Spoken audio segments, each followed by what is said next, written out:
ठीक है। ट्रांजिस्टर कितने प्रकार का होता है, कौन कौन सा होता है, वो चीज़ें हम देखेंगे। तो ट्रांजिस्टर पहले क्या होता है ये समझ लेते हैं। What is transistor? तो भैया ट्रांजिस्टर एक प्रकार का स्विच होता है, ठीक है। SW का मतलब होता है स्विच। स्विच का मतलब जो किसी चीज़ को ऑन करे या ऑफ करे।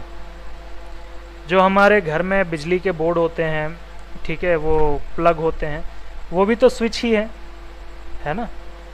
यहाँ पे ऐसा बना होता है, ये हो गया प्लग हो गया यहाँ पे, और ये स्विच हो गया, ठीक है। इस टाइप का ही होता है कुछ, ड्राइंग बन नहीं रही वैसे। तो ये इसको आप ऑन ऑफ कर सकते हो, लेकिन यहाँ पे जा कर के आप डायरेक्ट ऑन ऑफ करते हो, ठीक। लेकिन अगर आप इसको रिमोट के द्वारा करो, ठीक है, और किसी और स्विचिंग सर्किट के द्वारा करो, तो वो ट्रांजिस्टर के द्वारा हो सकता है। कैसे, ये देख लेते हैं। अभी मान लो कोई एक लाइन है, ठीक है, ये लाइन मान लो यहाँ तक आती है और एक लाइन और आती है।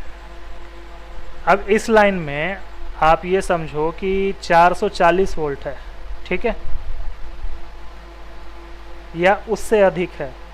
अब ऐसे जगह में अगर आप ये सर्किट यहाँ पे छूने की भी गलती करोगे, बारिश का समय है या फिर थोड़ा ठंड है, फॉग वगैरह ज़्यादा है, अभी आप ये गलती करोगे तो बहुत चांस है कि आपको झटका लग सकता है, ठीक है।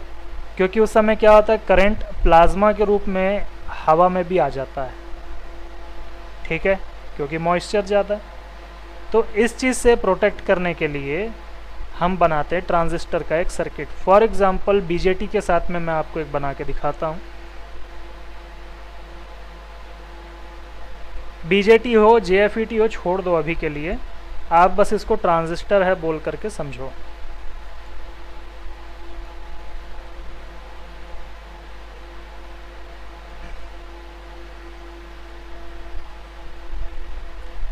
अभी ये है एनपीएन,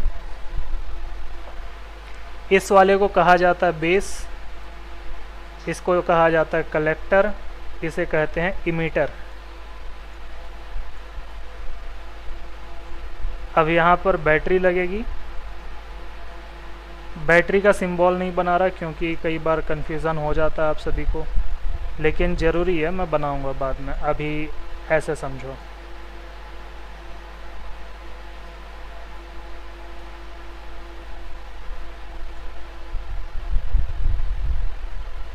ये हो गया आधा सर्किट, ठीक है। जो भी हमको मतलब इंस्ट्रूमेंट वगैरह लगाना है वो इस लाइन में ही लगेगा, ठीक है।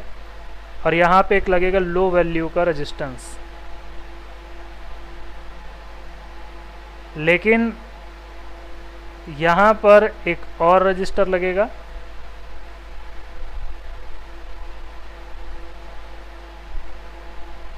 ये थोड़ा ज़्यादा वैल्यू का होगा। फॉर एग्ज़ाम्पल ये अगर होम्स में है तो ये किलो होम्स में होगा, ठीक है। इसको हम बोलेंगे R1, इसको बोलेंगे R2। ये है एलईडी।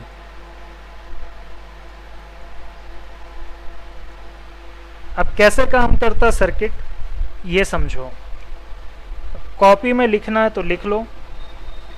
ट्रांजिस्टर में बीजेटी है, ये बीजेटी में 3 इसके पैर होते हैं। ये है बीजेटी, इसमें 3 पैर होते हैं। पहला होता है बेस, इमीटर, कलेक्टर। 3 पैर हुए। कलेक्टर जो है वो पॉजिटिव के साथ डायरेक्ट जुड़ता है, इमीटर जो है वो नेगेटिव के साथ डायरेक्ट जुड़ता है। लेकिन collector to emitter current flow अभी नहीं होगा। क्यों नहीं होगा? क्योंकि यहाँ पर बेस है, ठीक है। मैंने अभी इसको ओपन कर दिया है बेस की लाइन अगर ओपन है तो collector to emitter current flow नहीं होता, ठीक है, क्योंकि इसकी रिक्वायरमेंट ये होती है कि जैसे ही बेस में करंट आप पहुंचाते हो, लो करंट मतलब कि जितना आपके कलेक्टर में करंट है उतना नहीं, उससे बहुत कम भी चलेगा, इसलिए यहाँ किलो ओम्स में रेजिस्टेंस लगा है।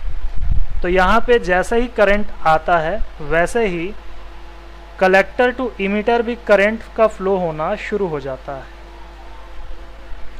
और यहाँ पर अगर करंट आना बंद हो गया तो ये भी बंद हो जाएगा। ये बात समझ में आ रही है?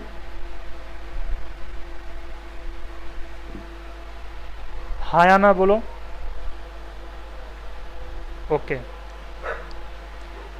बहुत सिंपल तरीके से मैंने आपको बताया है जितना हो सके। अभी मान लो कि कलेक्टर पे, ये कलेक्टर है, कलेक्टर पे मान लो 400 वोल्ट आ रहा है, तो यहाँ पर डायरेक्ट मैकेनिकल स्विच यूज़ करने से अच्छा होगा कि इसका जो बेस है, बेस में हम 100 वोल्ट दे करके, यहाँ मतलब 400 वोल्ट है तो बेस में इसके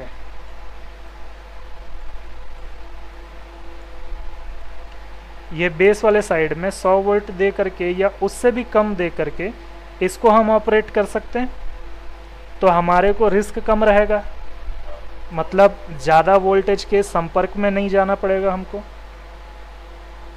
बात समझ आ रही है? तो इसलिए ट्रांजिस्टर का यहाँ पे यूज़ होता है, मतलब इसीलिए ये इजाद भी किया गया था कहीं ना कहीं। तो एक चीज़ और समझ लो, जो आप रेगुलेटर यूज़ करते हो, कोई भी रेगुलेटर तो होता है लेकिन साथ में ट्रांजिस्टर्स होते हैं। अगर आप इमेजिन करो कि 240 वोल्ट आपके सीधा सीधा रेगुलेटर में आ जाए तो रेगुलेटर कितनी जल्दी गर्म होगा? आप एक 100 ओम्स के या 50 ओम्स का रजिस्टर को लेकर के उस पर 30 वोल्ट डाल करके देखो क्या होता है, धुआं छोड़ने लगेगा। तो जब 240 वोल्ट अगर आपके ट्रांजिस्टर में 240 वोल्ट जब आपके रेजिस्टेंस में आएगा तो क्या होगा आप सोच सकते हो। इसलिए वहाँ पे ट्रांजिस्टर वाला सर्किट होता है, वो किस तरह से काम करता है ये हम आगे डिस्कस करेंगे, लेकिन ये ट्रांजिस्टर का कॉन्सेप्ट आपको समझ में आया कि नहीं ये बताओ।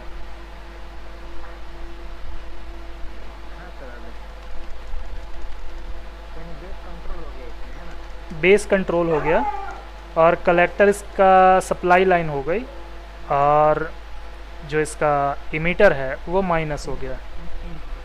हाँ, इमीटर जो है इनपुट नहीं है, इमीटर जो है ये आउटपुट है,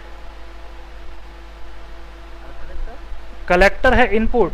हाँ देखो, कलेक्टर जो प्लस से जुड़ा है मतलब ये इनपुट हुआ, इधर आएगा। इमीटर जो माइनस से जुड़ा है मतलब कि इधर से वापस जाएगा। समझ आ रहा है? मैं फिर से बता देता हूँ, रुको, फिर से बता देता हूँ। यहाँ पे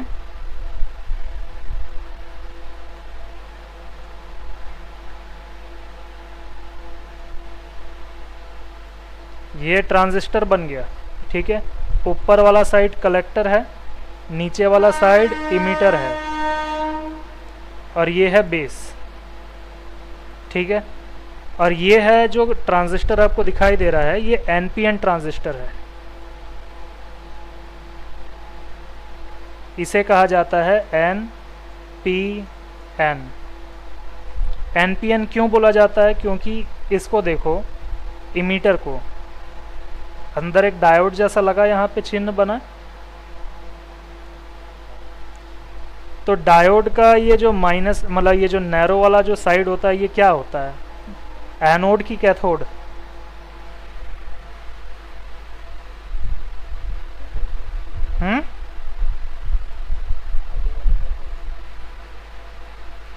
तो कैथोड नेगेटिव है कि पॉजिटिव?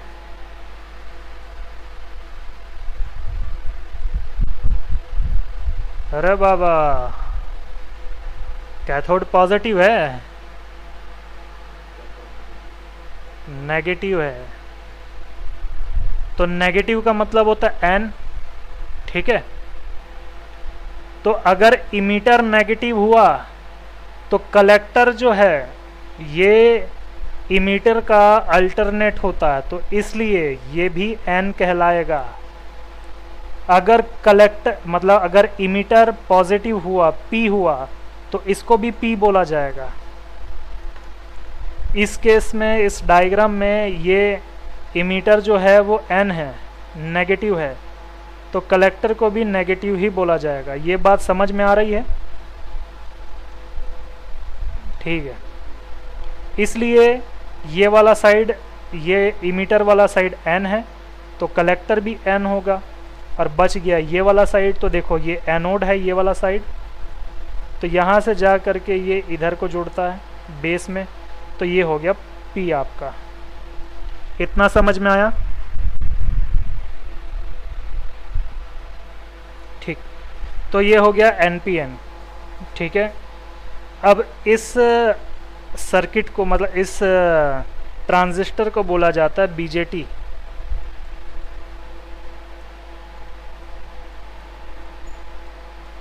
BJT का मतलब होता है बाईपोलर जंक्शन ट्रांजिस्टर।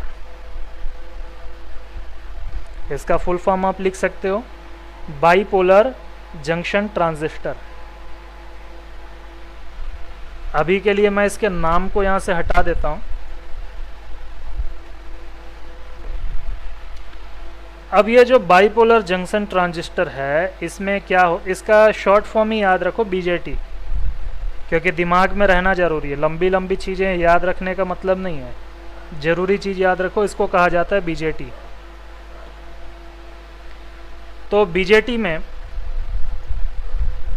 आपको जो C की लाइन है, यानी कलेक्टर की लाइन, जो पॉजिटिव है, ठीक है, पॉजिटिव है मतलब ये बैटरी के पॉजिटिव से जुड़ा होता है।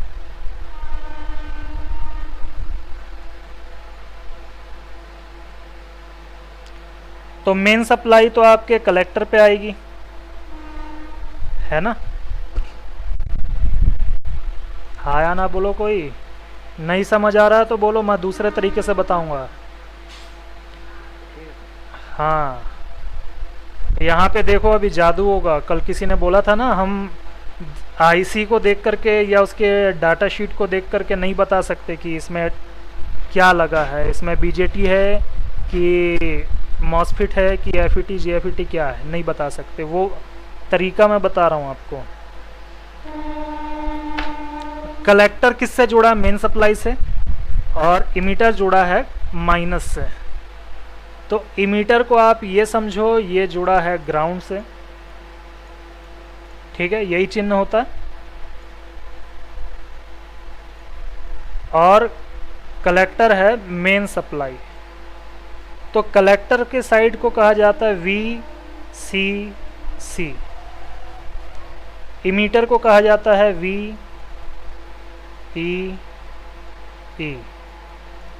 कहीं पर भी आप लोगों को VEE देखने को मिल जाए तो समझ जाना या माइनस है या तो ग्राउंड है। VCC देखने को मिल जाए तो समझ जाना प्लस की लाइन है। और कौन सा है ट्रांजिस्टर?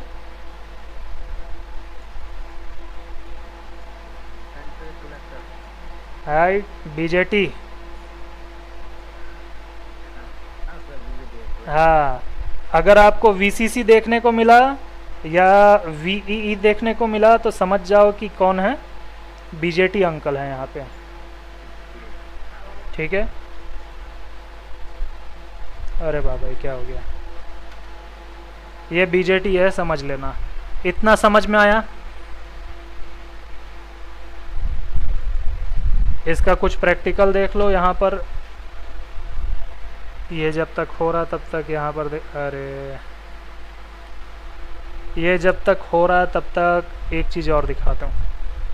अच्छा, किसी ने पूछा ही नहीं कि ये बेस कहाँ गया, इसका क्या नाम होगा, क्या कहा जाएगा इसको? नहीं बताऊँ क्या? चलो नहीं बताता, छोड़ो। इसको आप छोड़ दो। बता दीजिए।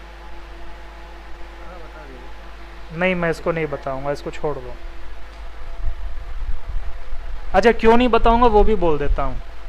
क्योंकि आपको फ़ोन में आईसी में ये देखने को मिलेगा और ये देखने को मिलेगा, ये देखने को नहीं मिलेगा बेस वाली लाइन।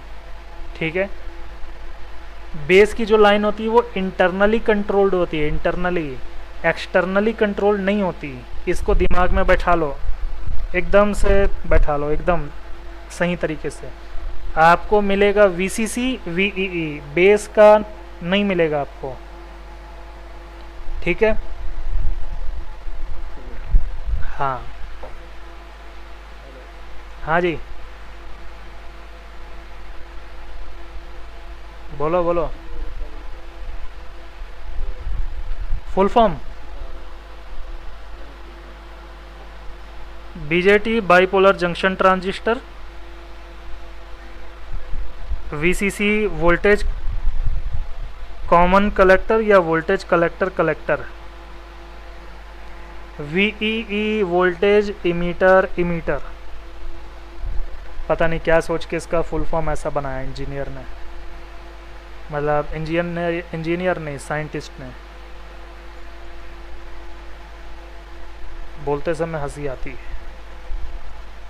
ये जो है ना सर, इसमें बीजेपी कॉन्सेप्ट जो रहते हैं, ठीक है। हाँ हम तो ऐसे बहुत सारे वीडियो भी देखे हैं, जी, बहुत सारा देखे सजेस्ट भी। लेकिन ये वाला कॉन्सेप्ट सर आज हमको अच्छे लगा कि हाँ, अच्छा लगा थोड़ा। ये वाला हम देखे नहीं कहीं, अच्छा, रजिस्टर का ऐसा। हाँ। तो ये चीज़ को मैंने भी मतलब कि बहुत सारे वीडियोस देख करके समझने की कोशिश किया था एक टाइम पे, लेकिन मैं समझ नहीं पाया कभी भी। तो मैं अपनी 11th की बुक उठा करके देखा, मेरे को समझ में आ गया।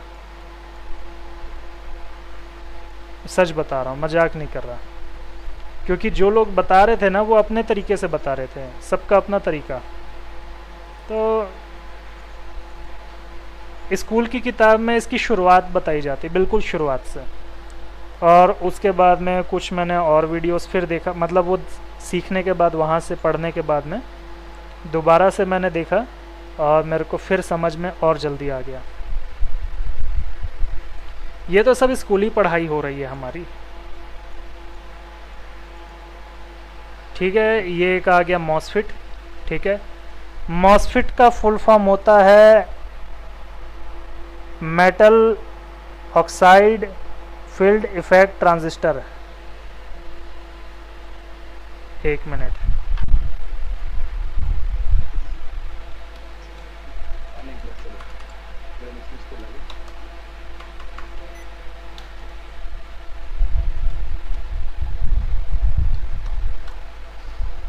मेटल ऑक्साइड,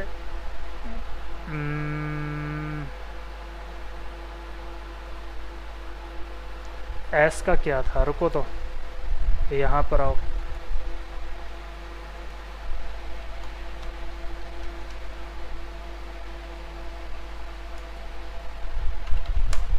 मेटल ऑक्साइड ही तो था शायद इसका। MOSFET MOSFET MOSFET full form नहीं है।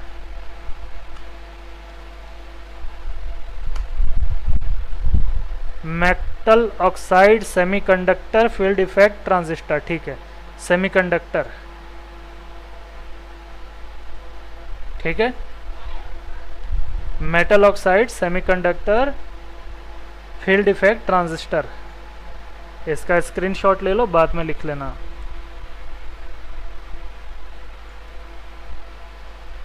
तो ये है मॉसफेट। मॉसफेट में ये वाली जो साइड है, ये है, पहले तो ये है आपका जी। जी का मतलब है गेट, इसका है ड्रेन, और ये है सोर्स। ये आप कॉपी में बना लो, लिख लो। ठीक है, गेट, ड्रेन और सोर्स। हेलो हेलो, सर, हम बोल रहे हैं हाँ ये जो रेजिस्टर मॉसफेट जो देखे हैं, ठीक है, हाँ हाँ दोनों में हम जो हाँ जैसे ये गेट मुझे, ठीक है, हाँ और जो आपको ड्रेन दिखाता है वो जी। एक्चुअली सोर्स दिखाता है, और जो सोर्स दिखा रहा है वो ड्रेन दिखाता है, जिसमें एरो रहता है वो ड्रेन रहता है। नहीं नहीं नहीं नहीं नहीं नहीं, वो ड्रेन नहीं होता असल में।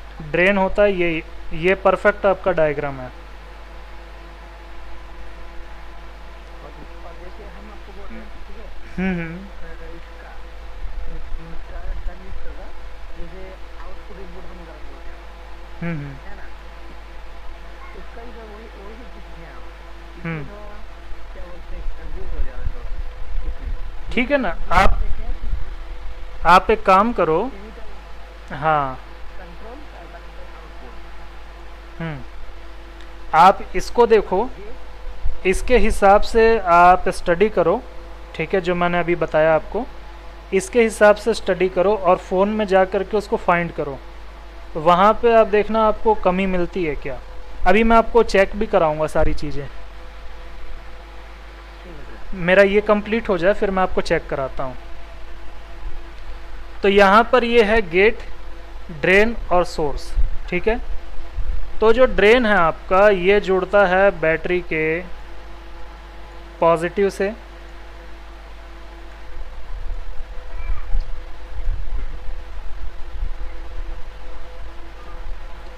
और सोर्स आपका जुड़ेगा बैटरी के नेगेटिव से। ठीक है, और यहाँ पर आपको जो गेट वाला साइड है, यहाँ पे आपको एक छोटी सी बैटरी, बहुत छोटी सी बैटरी, इसीलिए मैं सिर्फ 2 ही सेल यहाँ पर यूज़ किया। अगर यहाँ पे 10 वोल्ट है तो यहाँ पे 1 वोल्ट से भी आप इसको ऑपरेट कर सकते हो। ठीक है, या मिली वोल्ट से भी ऑपरेट कर सकते हो। तो ये ट्रांजिस्टर ऐसे काम करते हैं। गेट में कितना वोल्ट होना चाहिए इसको अभी आप ध्यान मत दो, आप सिर्फ इतना ध्यान दो कि गेट में थोड़ा भी वोल्टेज होता है तो ये ऑपरेट किया जा सकता है। किस तरह से ऑपरेट होता है इसके लिए आपको पढ़ना पड़ेगा और ज़्यादा, लेकिन फ़ोन रिपेयर करने के लिए आपको सिर्फ इतना जानना ज़रूरी है कि ये एक मॉसफेट का सर्किट है। अगर मैं यहाँ पर वोल्टेज ना दूँ, यहाँ पे मैंने ओपन कर दिया थोड़ा लाइन को, तो अभी यहाँ पे जो करंट का फ्लो होना चाहिए ये होगा नहीं। लेकिन जैसे ही मैं इस सर्किट को पूरा कर दूं, यहाँ से करंट का फ्लो होना शुरू हो जाएगा। ठीक है, यहाँ तक समझ आया? ओके, तो अब यहाँ पे समझ लो, ये जो D है यानी कि ड्रेन, इसको हम स्कीमेटिक में किस तरह से पढ़ते हैं, इसको बोला जाता है VDD यानी कि प्लस, V, हाँ, VSS मतलब कि माइनस। समझ आया? ये सर बी है कि VCC है, क्या चीज़? ये जो ड्रेन बिजली होता है, ठीक है, हाँ, और इसका सर सोर्स VCC होता है कि VSS होता है। यहाँ पे जो सोर्स है VSS की जो लाइन है, वोल्टेज सोर्स, ये होती है माइनस की लाइन, और VDD होता है प्लस की लाइन। हम इसको तो जानते थे, हम तो इसको जानते थे VCC, वोल्टेज कंट्रोल कंट्रोल, और VDD वोल्टेज ड्रेन। गलत है ना, उसको सही करना पड़ेगा, नहीं तो दिक्कत हो जाएगी, दिक्कत होगी और बड़ी दिक्कत हो जाएगी। यहाँ पर देखो, क्या सर इसका फुल फॉर्म V, यहाँ पे आओ, VCC और VEE, ये है आपकी माइनस की लाइन, ये है प्लस की लाइन, और ये दोनों कौन है आपके BJT। ठीक है, VDD ये आपकी प्लस की लाइन, ओ सॉरी सॉरी सॉरी, हाँ सही है सही है सही है। वी एस एस ये है आपकी माइनस की लाइन और इसे कहा जाता है मॉसफिट।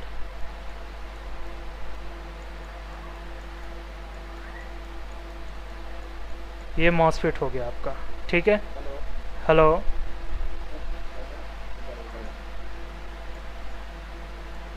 ये दो ग्रुप बना दिया मैंने, ठीक है। ग्रुप नंबर 1 ये बीजेटी वाला, ग्रुप नंबर 2 मॉसफिट वाला। ये स्क्रीनशॉट ले लो और थोड़ा सा दिमाग में बैठा लो।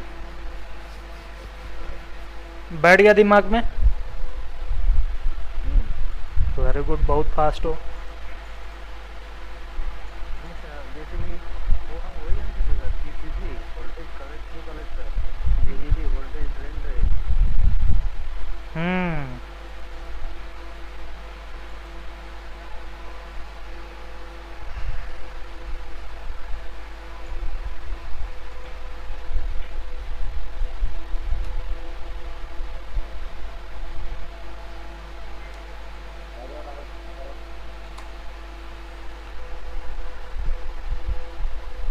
वोल्टेज ड्रेन टू ड्रेन, यहाँ पे लिखा सामने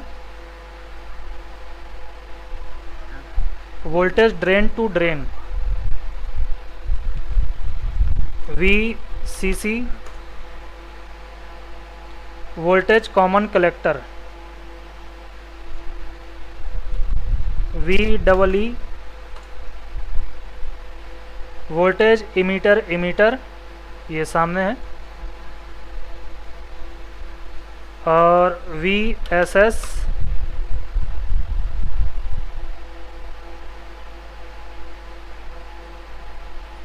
VSS full form in electronics electrical.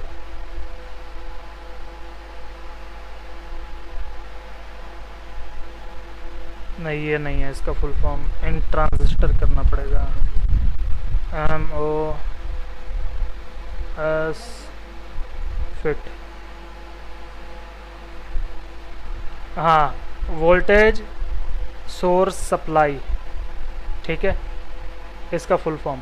लेकिन आप इसको छोड़ो, आप इसको VSS को वोल्टेज सोर्स कर लो, ये सोर्स टू सोर्स। अब स्कीमेटिक में आ जाओ, यहाँ पे अब ध्यान दो, मैं लिख रहा हूँ VCC VCC। VCC क्या होता है? BJT होता है कि मॉसफिट होता है? जल्दी बोलो।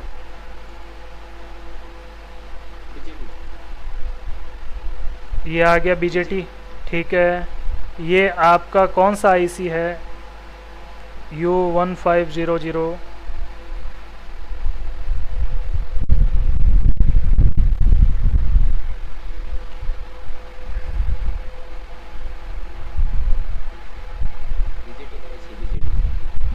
BJT है, वेरी गुड, BJT है।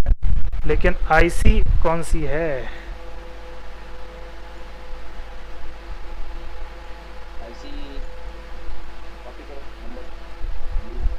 U1500, U1500। ये कौन है? अरे मेन पावर दिख रहा है ये आपका EMMC है।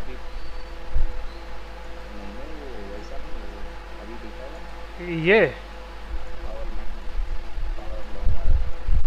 नहीं EMMC है। हाँ, EMMC में पावर का सेक्शन है। अब देखो, ये IC आपकी U1500 आपकी CPU तो नहीं हो सकता, हो भी सकता है, देख लो भैया। U1500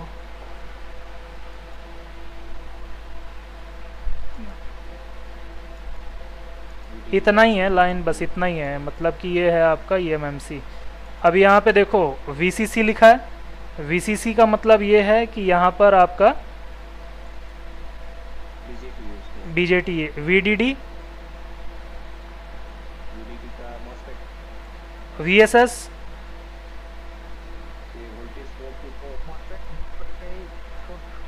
VSS मतलब यहाँ पे क्या लिखा है? तो यहाँ पर ये क्या होना चाहिए? ग्राउंड होगा नहीं, ग्राउंड है, ठीक है।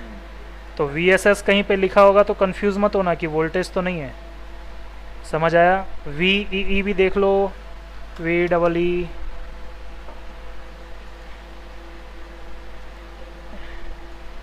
एक ही जगह VEE देखो VSN है, वोल्टेज सप्लाई नेगेटिव आ गया, या तो नेगेटिव है या तो माइनस है, तो यहाँ पे आ गया वोल्टेज सप्लाई नेगेटिव VSN, ठीक है। समझ आ रहा है मतलब कॉन्सेप्ट? मैं और बताऊंगा 1 मिनट रुको, और बताऊंगा आपको।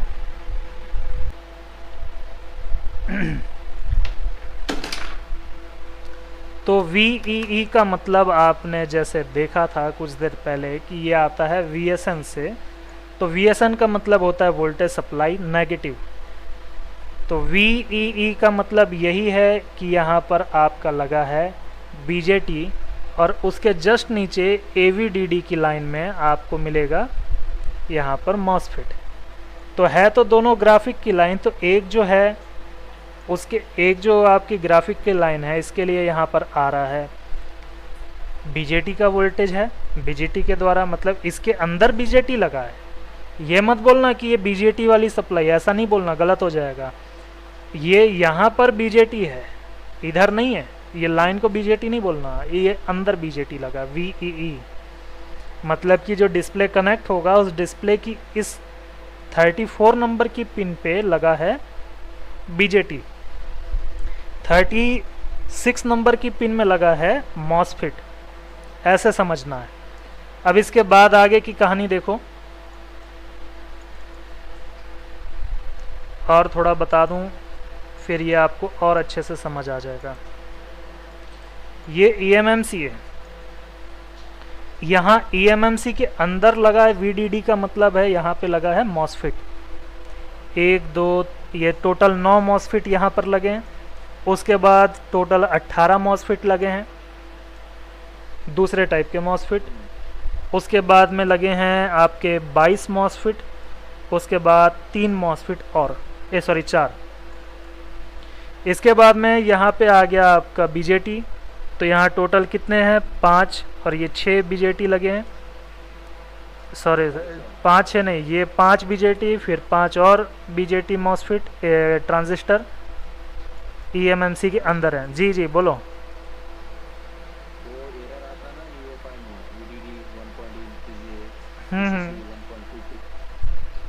हाँ हाँ, वोल्टेज की लाइन मिसिंग हो सकती है इसमें, क्योंकि देखो eMMC में क्या होता है, अपना रैम भी इसी में होता है, ठीक है। जब हम थोड़ा सा भी ज़्यादा हीट कर देते हैं ना तो सबसे पहले रैम शॉर्ट हो जाती है इसकी, या इंटरनली डैमेज हो जाती है। तो eMMC उतारने का भी तरीका होता है कि बोर्ड को पहले पूरा प्री हीट करो, 2 से 250 के बीच टेम्परेचर रख के, ठीक है।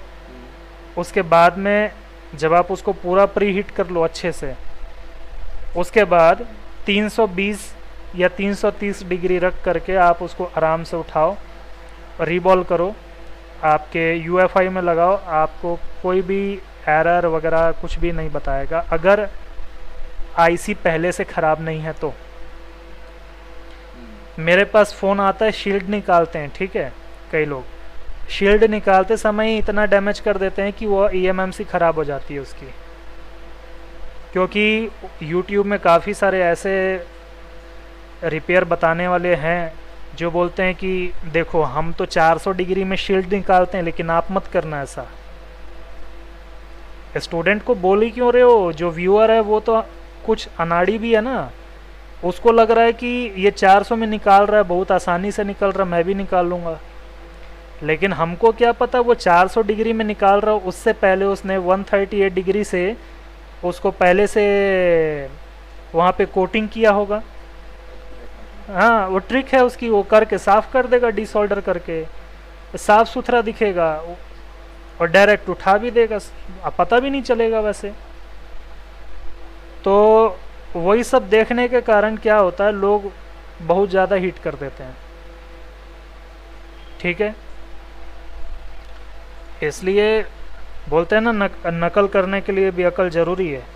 तो सबसे पहले तो भैया देखो कि उसका सामने वाले का इतना आसानी से निकला, स्क्रैप में काम करके देखो हमसे निकलता है कि नहीं। और नहीं निकले तो समझ जाओ कि कुछ तो खुरापात है। 400 डिग्री में मैं भी निकालता हूँ बिना उसमें कोटिंग किए।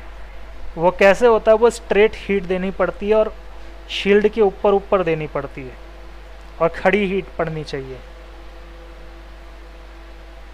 और ये चीज़ होता है साइक्लोन के साथ में, वर्टिकल के साथ में नहीं होता। लोग वर्टिकल के साथ करते हैं इसलिए प्रॉब्लम जाती है। ठीक है जी, आगे देखो। और मैं 400 में तभी निकालता हूँ शील्ड जब मेरे को सीपीयू या ईएमएमसी रीबॉल करना होता है, क्योंकि अगर गलती से उसको हीट लग भी गई तो रीबॉल तो करना ही है, नहीं तो पहले मैं कोटिंग करके फिर निकालता हूँ। जितना सेफ चलोगे उतना फ़ोन ख़राब होने के चांस कम होंगे।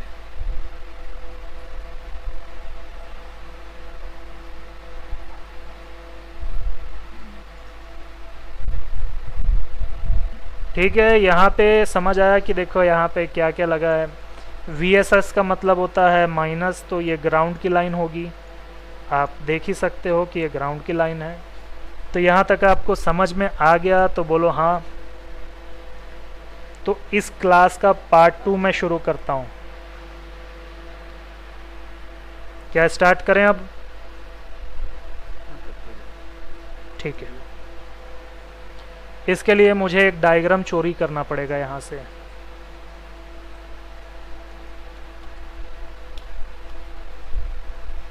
Buck converter.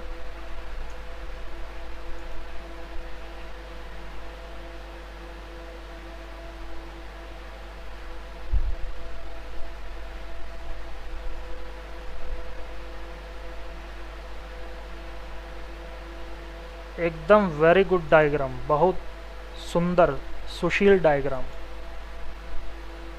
वाह।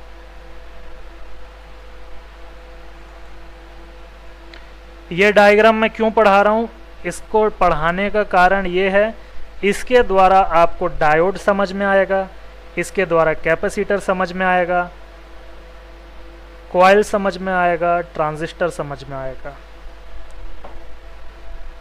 तो इसको समझने के लिए थोड़ा सा एक्टिव होकर के बैठें। और इसको समझ लिए तो आप बक सर्किट समझ लिए, मतलब कि अब आपको प्रॉब्लम नहीं जाएगी पावर आईसी चेक करने में। ये क्या है बताओ?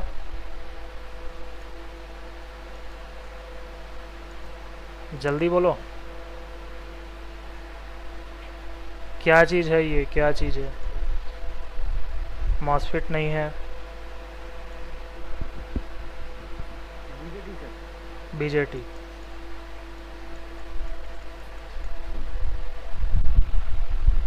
ये क्या है? डंडी जैसा, ये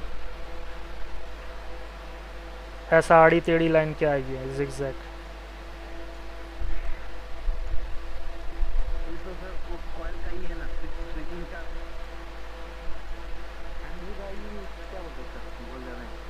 PWM है ये,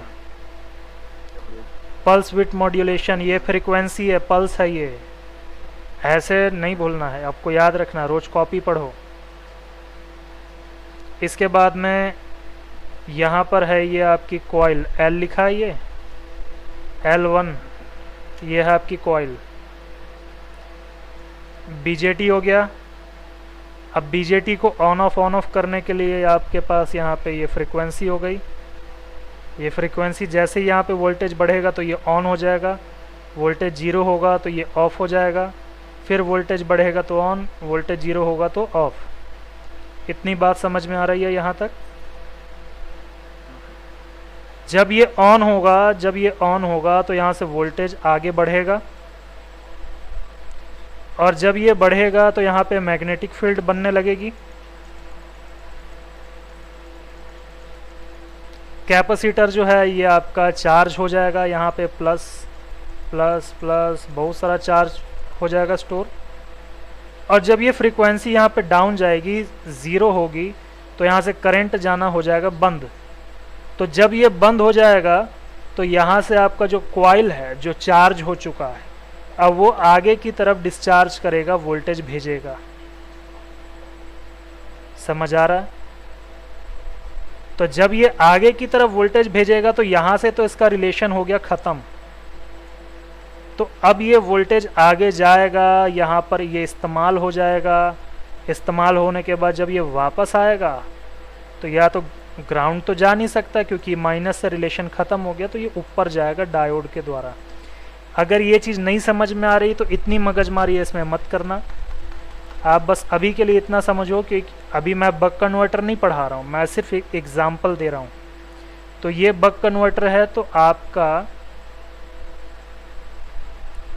इतना पार्ट आईसी के अंदर होता है, ठीक है। इतना पार्ट आईसी के अंदर होता है, आपकी कॉइल और आपका कैपेसिटर आईसी के बाहर होता है। इतना आपने देखे हो, बक कन्वर्टर में सिर्फ कॉइल दिखता है और कैपेसिटर दिखता है, डायोड नहीं दिखता हर जगह। डायोड आपको देखने को मिलता है सिर्फ बूस्ट कन्वर्टर में। अब तो वो भी कंपनी ने आईसी के अंदर डालना शुरू किया है, तो कई जगह वो भी नहीं दिखता, ठीक है। ट्रांजिस्टर यहाँ पे क्या काम कर रहा समझ आ रहा है? स्विचिंग का।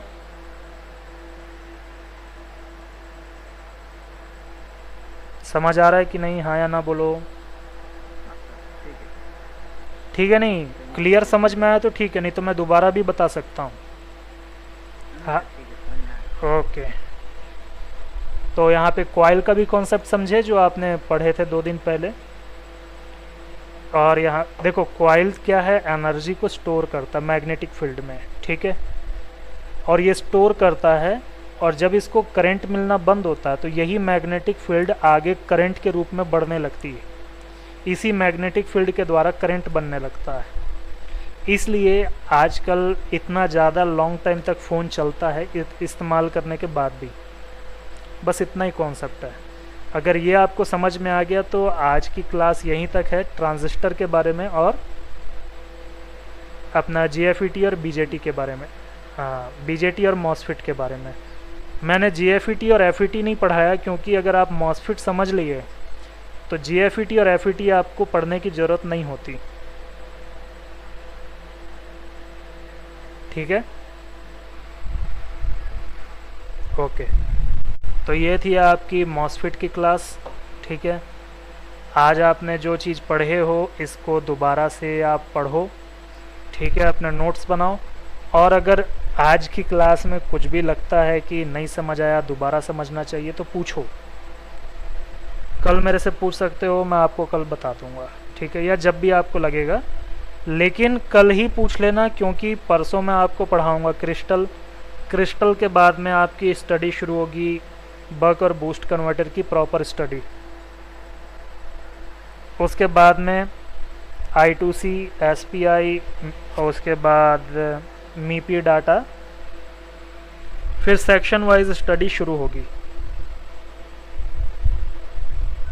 तो हो गया जी आज का क्लास यहाँ पे आपका ओवर, ठीक है। अभी YouTube वालों के लिए थोड़ा सा इंट्रोडक्शन दे देता हूँ। भैया यहाँ पे क्लासेस ओवर हो चुकी है, ठीक है। अगर आप सभी भी हमारी क्लास ज्वाइन करना चाहते हो तो आप ज्वाइन कर सकते हो। ऑनलाइन कोर्स की फ़ीस मात्र 7,000 होती है और ये सिर्फ 7,000 ही होगी हमेशा। और अगर आप ऑफ़लाइन आना चाहते हो तो इसके लिए 25,000 रुपये फ़ीस होती है, ठीक है। तो ऑफ़लाइन कोर्स जो हमारा होता है वो 30 दिन का होता है, 6 घंटे की एवरीडे इसमें क्लासेस होती है। ये बेसिक टू एडवांस कोर्स होता है ऑफ़लाइन में। अगर आपको बिल्कुल भी जानकारी नहीं है रिपेयरिंग की तो आप ऑफ़लाइन में आओ। थोड़ी बहुत जानकारी है, फ़ोन खोलना बंद करना ये सारी चीज़ें आती है, हीट गन वगैरह यूज़ करते हो तो आप ये कर सकते हो, ये आपके बजट में भी है और यही ठीक है फिर तो। बाकी अधिक जानकारी के लिए नीचे मेरा नंबर दिया हुआ, आप इस पर संपर्क कर सकते हो, ठीक है जी। धन्यवाद।